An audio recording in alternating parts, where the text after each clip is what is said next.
Hey, what's up, y'all? Welcome to episode 195 of This is the G Podcast. Yes. You know it. Man, we've averted a shutdown in Washington. We now know who shot Tupac. Hopefully, in New York City, man, the water has receded after some state of emergency level flooding, man. Our friends and fam, our hearts go out to them. All is well in the world, right? Not really, but we're going to talk about it. Each week we do news, politics, pop culture, that piping hot tea from the one and only Tonya B. Only 5 episodes away from the 200th episode of This is the G Podcast. Stay with us, y'all. Thank you for joining us for another week. We greatly appreciate you. Let's get it started with news from Syracuse. Mike, what you got? News team, assemble! It's time for the Week in News with Syracuse Mike. It appears the Hollywood writers' strike is coming to an end, and the first major impact will be on late night and daytime talk shows. You could see those shows back on the air with new content very soon. But movies and scripted TV shows are still impacted by the unresolved actors' strike. Industry analysts expect you and I will probably feel the impact of the strikes through higher streaming costs. A new ABC News Washington Post poll indicates big problems for President Biden in a rematch with former President Trump.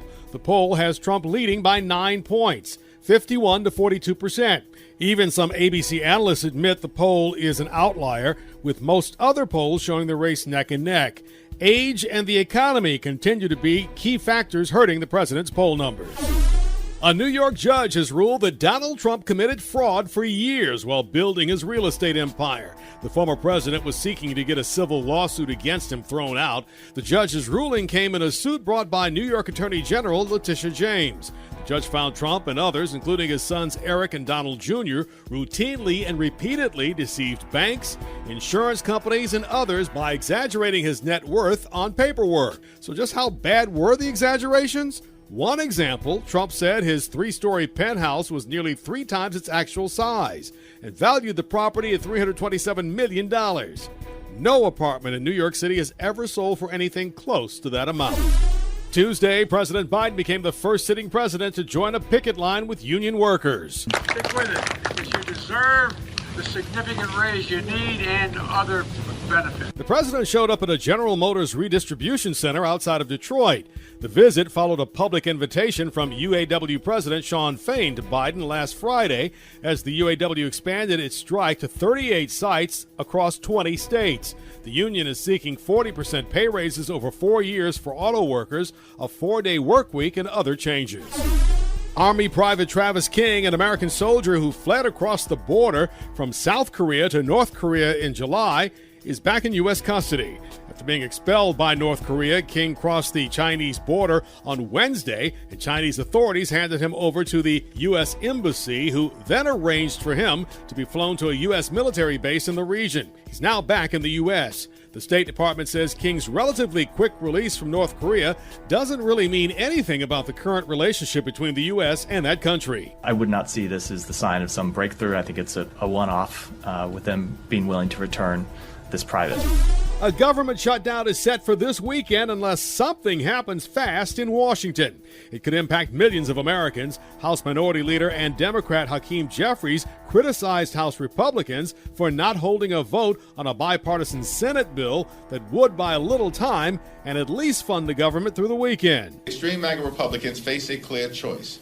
Put the bipartisan continuing resolution on the floor of the House for an up or down vote, and we can avoid the extreme MAGA Republican shutdown. Far-right Republicans say they won't budge without a bill that includes border security measures.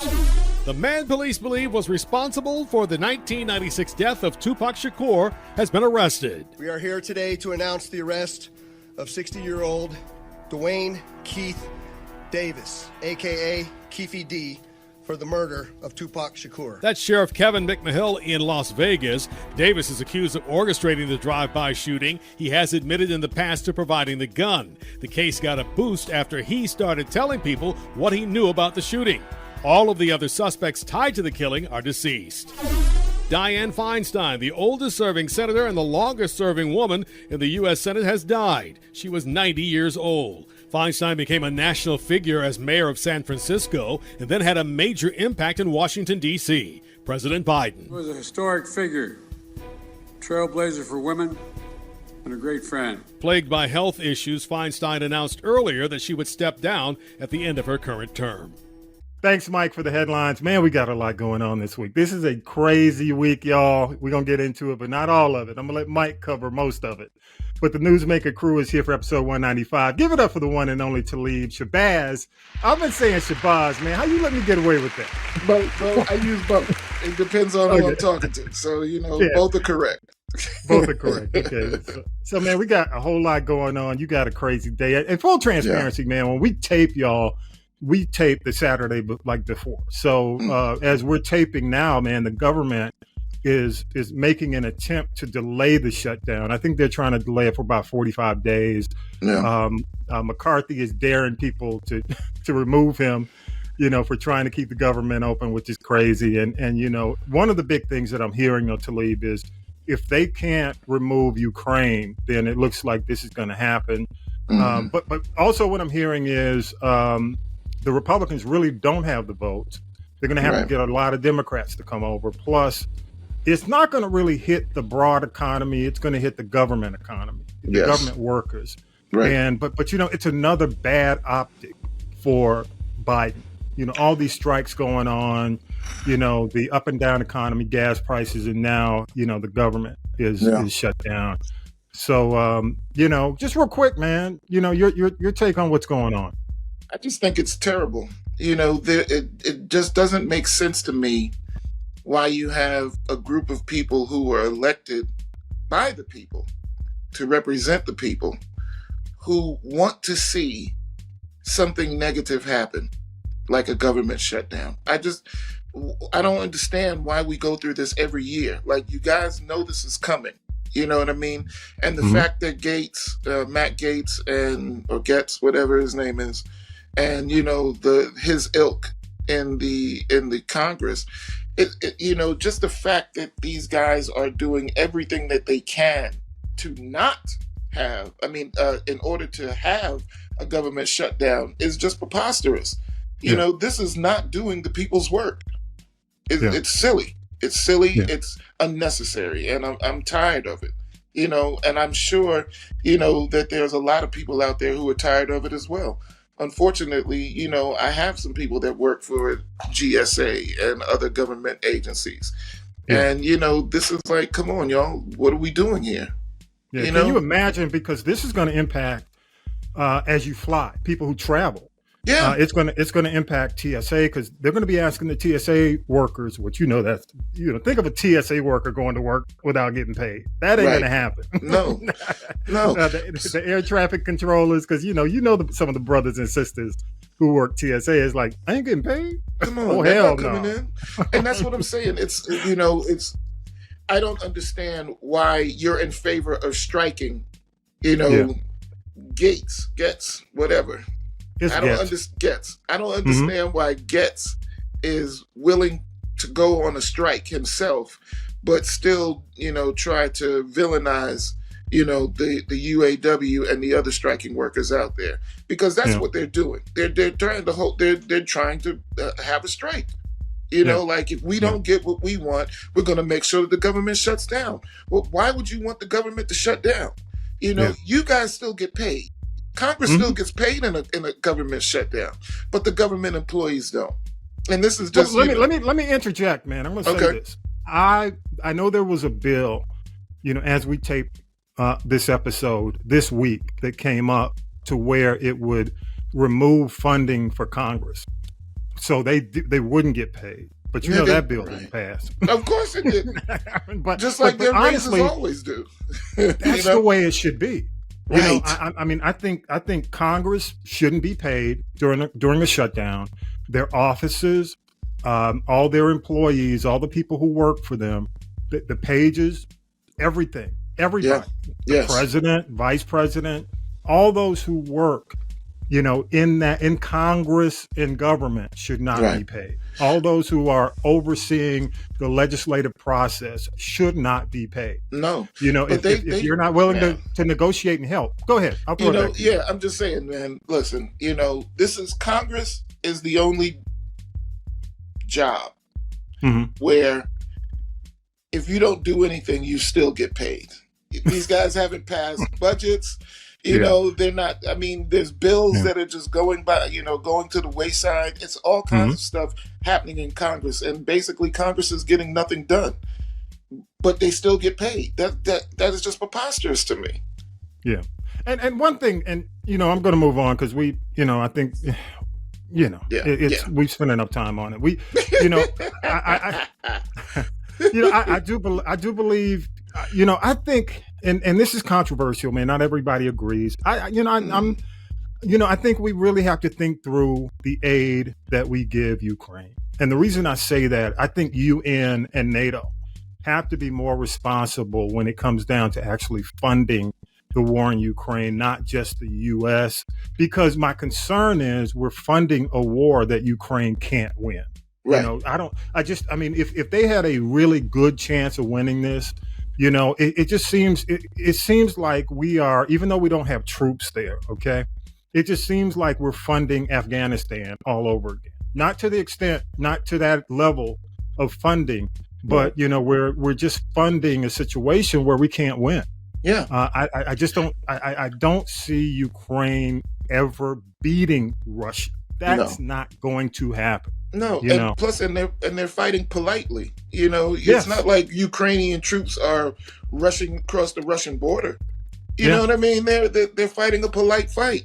It's not. Come on, and that's the reason why it looks bad on Biden, because Biden, your son was doing business in Ukraine, and this is Ukraine has been a sore spot on your radar for a while now, and here you are, putting more money into Ukraine. It looks like there's something really, that something shady could be happening.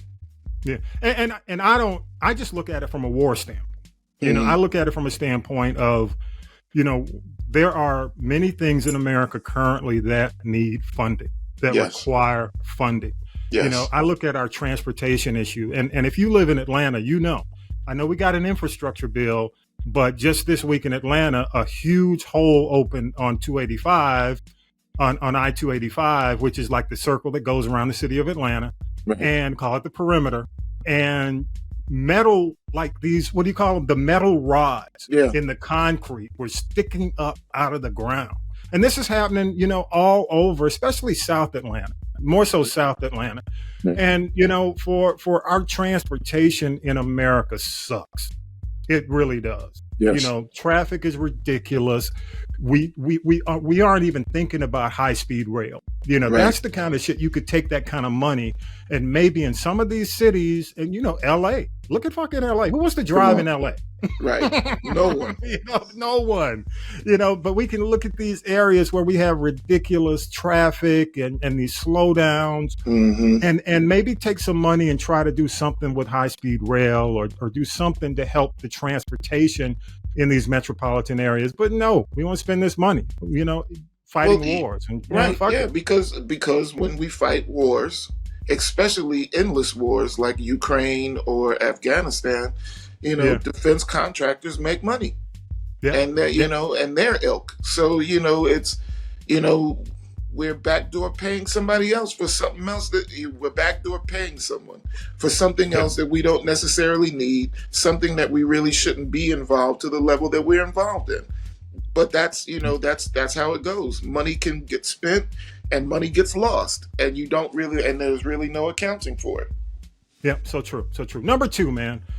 Tupac's alleged murderer has been arrested in Vegas. Dwayne Keith D has been known as one of the 4 suspects for years. All the others are dead.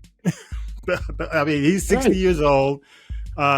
He said some things in a 2019 memoir that kind of raised the suspicion. He's said stuff over the years, and now, after 37 years, he could go down. And Tupac's sister, I think her name's Shakira, to Shakur, says she's been waiting for this day, but she's gonna hold her breath until it actually goes down. What's your take on it, man? That's like bullseye in your hip hop generation. Am I correct in saying that? It's kind of bullseye for you? Most definitely. Pac was actually somebody that I met and, got a chance to kind of hang out with because one of his cousins was going to Clark. So, when D-Don was in school, Pac was around and hanging out at the house. So, that was somebody that was personal to, it wasn't just, looking at an artist. It was somebody that I really know, He got us into the Digital Underground show at the Omni, you know what I mean? Wow. So, it was,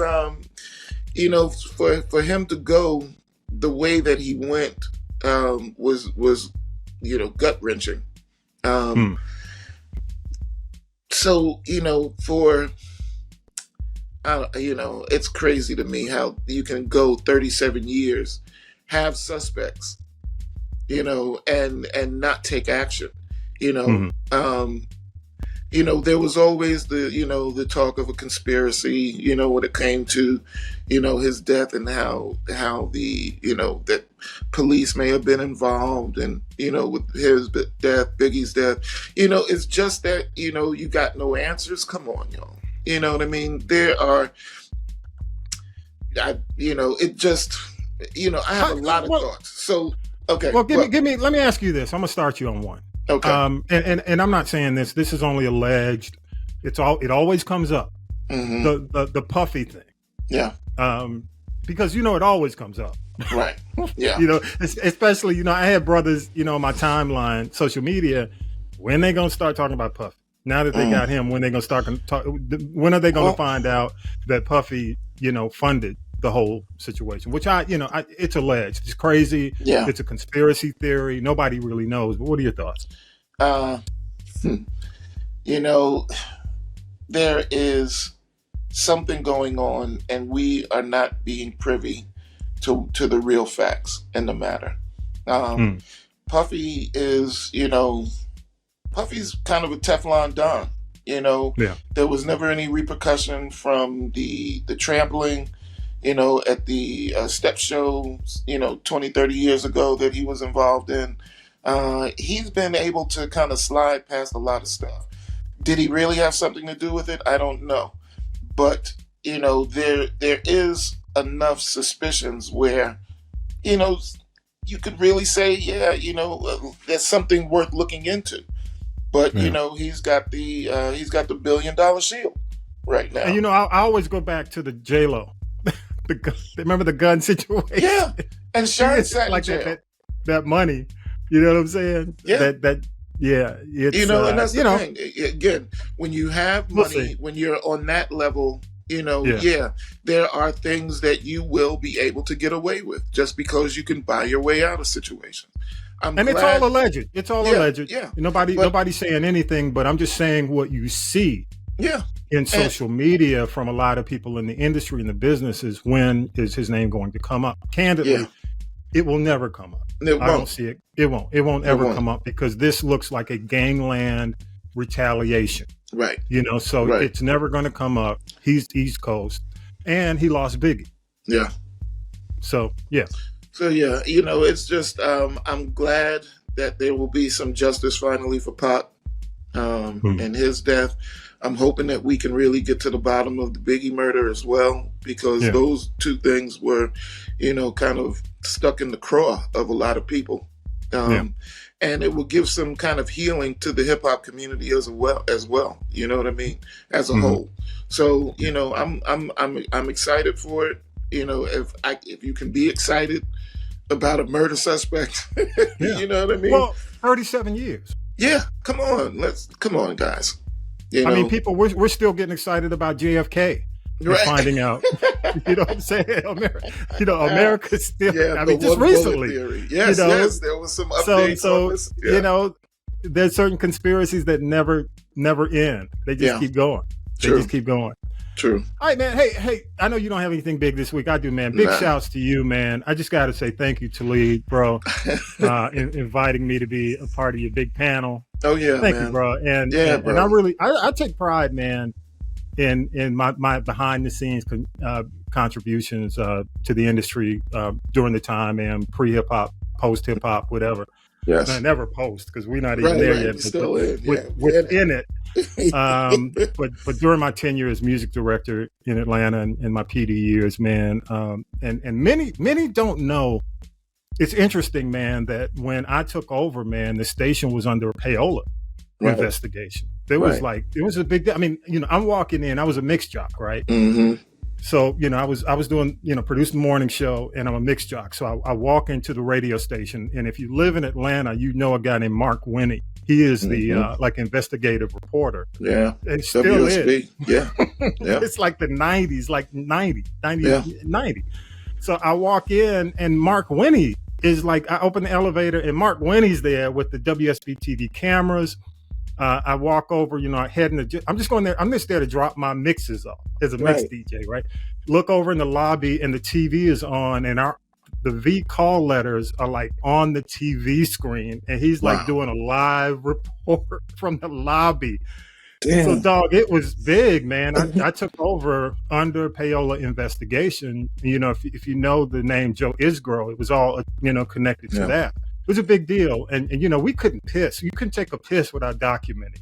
Right. During the 4-year period that I did that, man. So my shout out goes, to all the people who had to work under that. That was tough. And Regia, who was there with me, and Tony Brown, some of the other folks. It was crazy, man. Yeah. And my props to those. And I think, again, we talk about, man, giving props to those behind the scenes. Yes. And, just saying thanks, all those who, because sometimes, like we talked about, a lot of folks come in and ride the tsunami. Right. They ride the wave. Exactly. When the force behind the tsunami never gets mentioned. Right. So my shout out, man. And it's interesting because I have conversations with people like, Brad Davidson. Oh yeah. Who used to be the big Atlanta rep for Jive, Larry Kahn, who was his boss. Larry would always be saying, I love those guys. Larry would be saying funny shit because Larry used to do stand-up comedy during that period, man. But a lot, I mean, just saying, because he was, Larry. Come on, that makes sense. It makes sense. And my shout out to the reps, man, who knew and just let us do our job, knowing that there was a whole lot of fucking pressure. It was like Goodfellas, man. You pick up the phone and you hear people breathing. Wow. No, I mean, I'm just saying, people don't understand, shit. Call me Scorsese. But shout out, Jarvis, Raheem, Kilo, man. That was a good period, man. We had a lot of fun. We still were able to, we were still able to do shit. Right. Even though, we could pick up the phone and hear.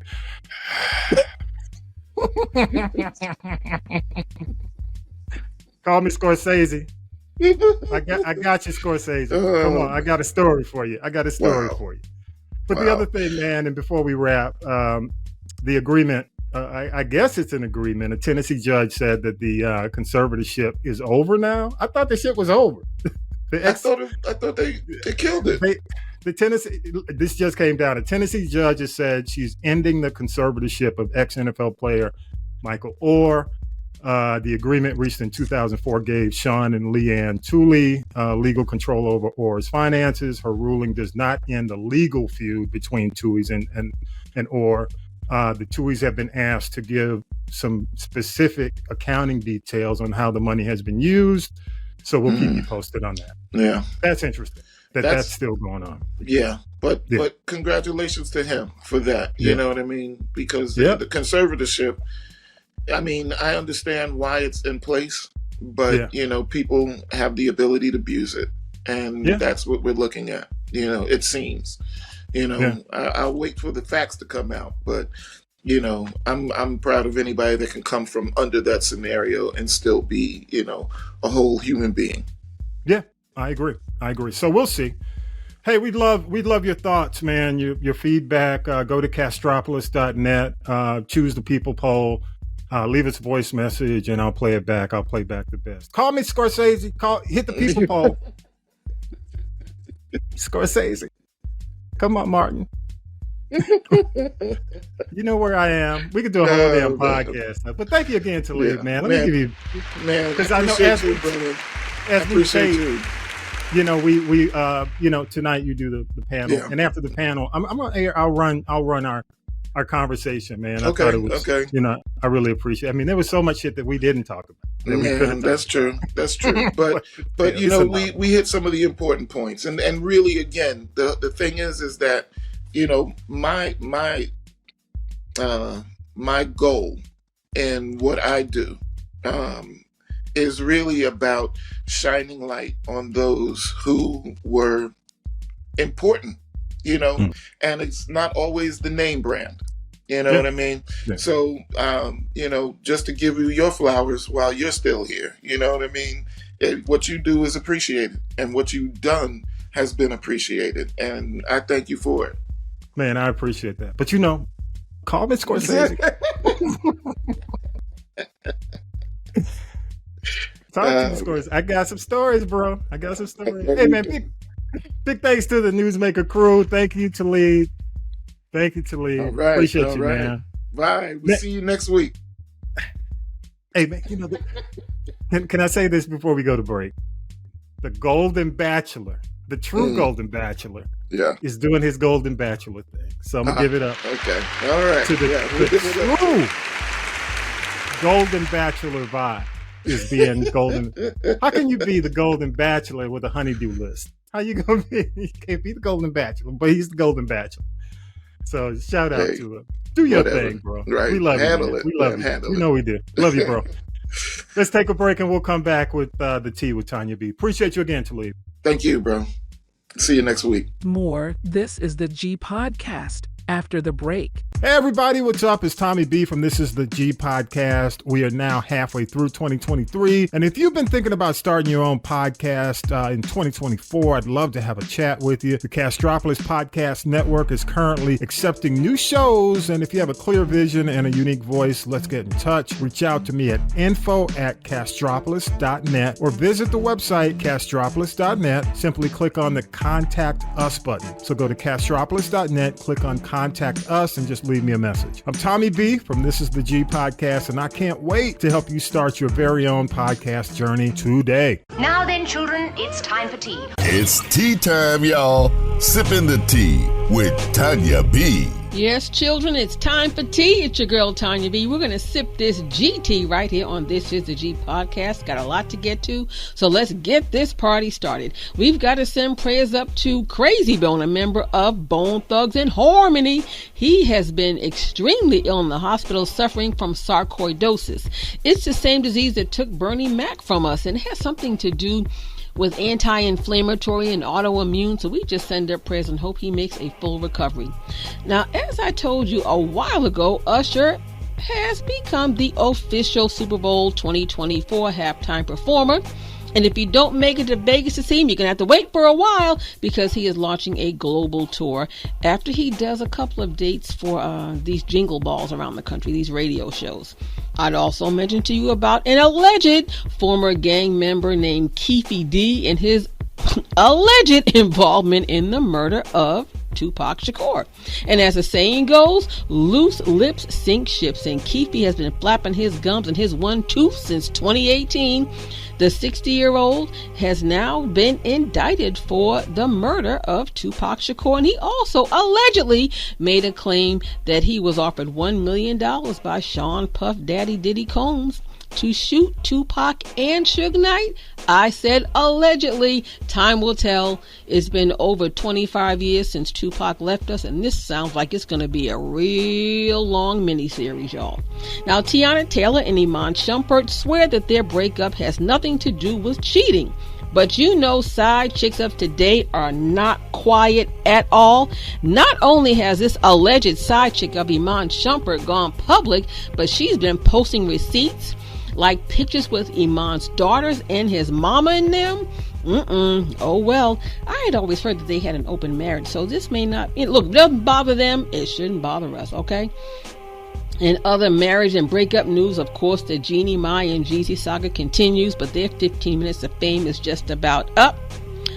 Oh my goodness, it's getting about as boring as All Outdoors now. Jeezy may be having second thoughts about the divorce. He takes off his wedding ring, he puts it back on, but they're living under the same roof. And Jeezy probably cannot put Jeannie and their daughter Monaco out of the marital home.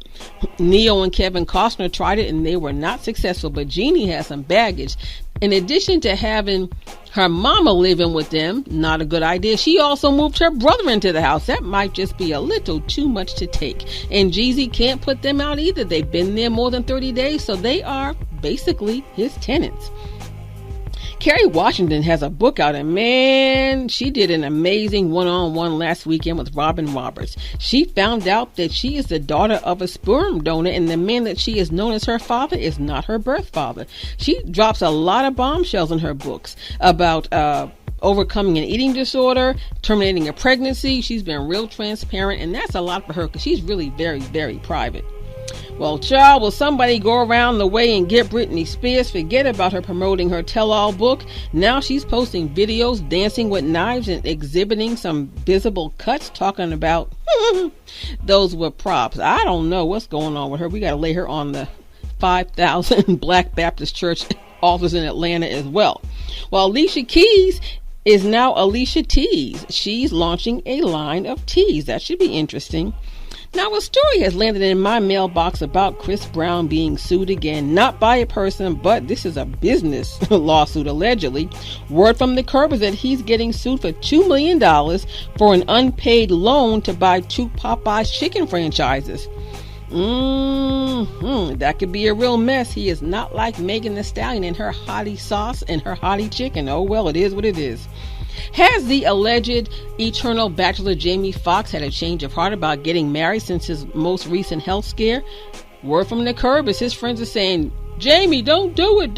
But apparently he's very much in love with his 20-something-year-old blonde girlfriend. I don't know.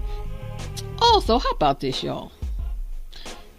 J-Lo has another recording contract. She gets a record deal, but she don't sell any records. But she's got something else to worry about, because I hear she is hot as fish grease. Tommy B about the photos of her husband, Ben Affleck, and his ex-wife, Jennifer Garner. Before you know it, she'll be going with him to the shower, to take out the trash, to take the kids to school and everything. Ben Affleck and Jennifer Garner have 3 kids, but she's been known to be the savior, always cleaning up his messy behavior. J-Lo, she ain't got time for that, but she's got to know what she signed up for, Tommy B. At least Ben Affleck won't ever call his ex-wife or his current wife the wrong name. Hey, Jennifers, how y'all doing? That's all I got. Got no more. It's been a slow week for news, but I still had to let you know what's going on. It's your girl, Tonya B. Don't forget to subscribe to the podcast. Check us out live on YouTube. And effective immediately, you can check out The Bird Wire. Hands down, bar none, the undisputed home for the best new and classic independent music. On demand 24/7 at the website Kestropolis.net. Be kind, be safe, be cool, and be careful. Have a great week, everybody. What you watching this week, Tommy B? Thanks for that, Tonya B. This week, my 3 suggestions are adaptations. 2 are based on books, 1 based on a webcast. The Other Black Girl is a dark comedy about a young black woman who starts working at a publishing house.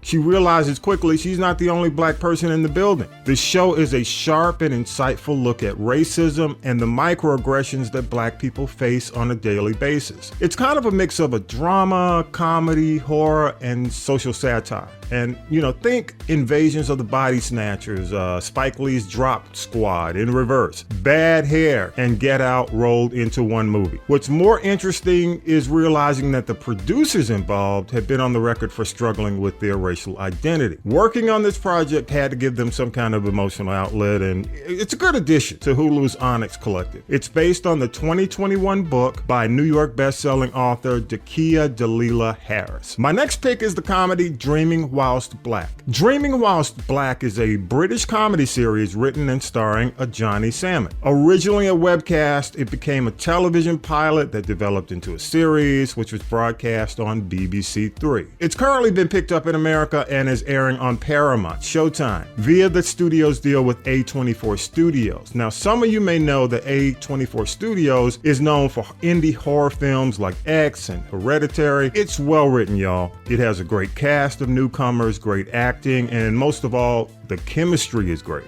I really love Dreaming Whilst Black.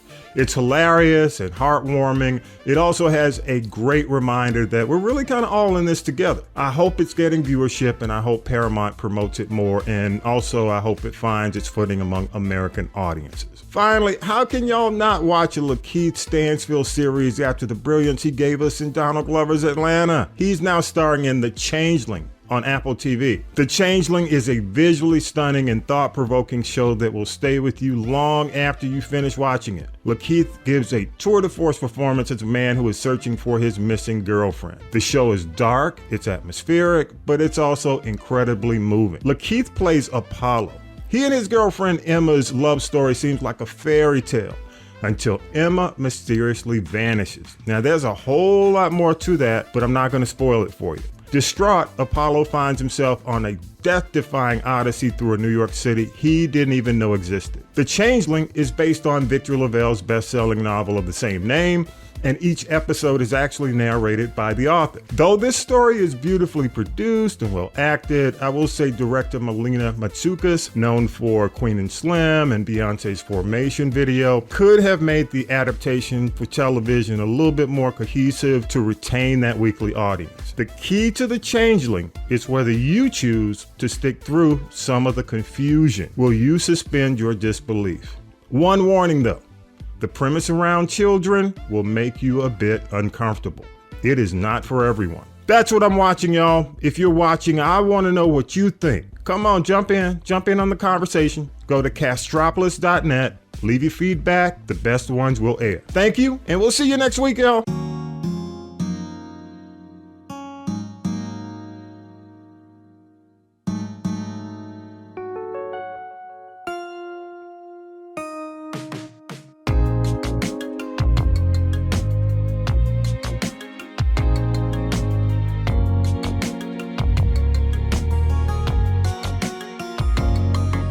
As always, big thanks to Syracuse Mike, Tonya B. Vi, Talib, author and political analyst Harold Michael Harvey. Yes, thanks to the crew, Millennial Nick, Lady J, Regia, music by K-Dub, all those who make it happen each and every week. Don't forget, y'all, every Sunday, 6 p.m., we stream first. Links in the social media bio, or just go to castropolis.net. Share us with friends, y'all. Don't cost you nothing to share. PSA 1 for this episode. Our love and really our prayers go to our folks in New York, man, our friends, our family up there. After up to 8 inches of rain fell this week, flooding in the streets, subways, LaGuardia Airport. Here's to your recovery. Here's to a speedy recovery. PSA 2, and this comes from Millennial Nick. He passed this on to me. With the strikes in Hollywood seem to be ending on the pathway to being resolved. Y'all better go out and find some cheap DVDs. My recommendation to you, because, get your favorite movies, your favorite shows, and just load up, find these dollar bins, $5 bins, because these new deals, they're going to pass it on to the consumer. I'm really confident that's going to happen. Higher streaming fees. I remember you thought you got rid of cable, but now these streaming fees are going up, y'all. Prepare yourself. Don't be held hostage by digital. Hard copy DVDs, my people. Yes. Appreciate you all for supporting the show each week. Don't forget to subscribe, turn on the notifications, get the bonus episodes. And now we're doing the daily 5-minute episodes, the little shorties during the week. Make sure you subscribe. Just go to the podcast app, your favorite podcast app. Also, you can subscribe on YouTube. Next week, the big Troy University homecoming. Yeah, I don't know what I'm going to do. What you want to see? Let me know. It's going to be crazy. Y'all join us. And with that, episode 195 is in the can. Have a great week, everybody. Peace and power to the people.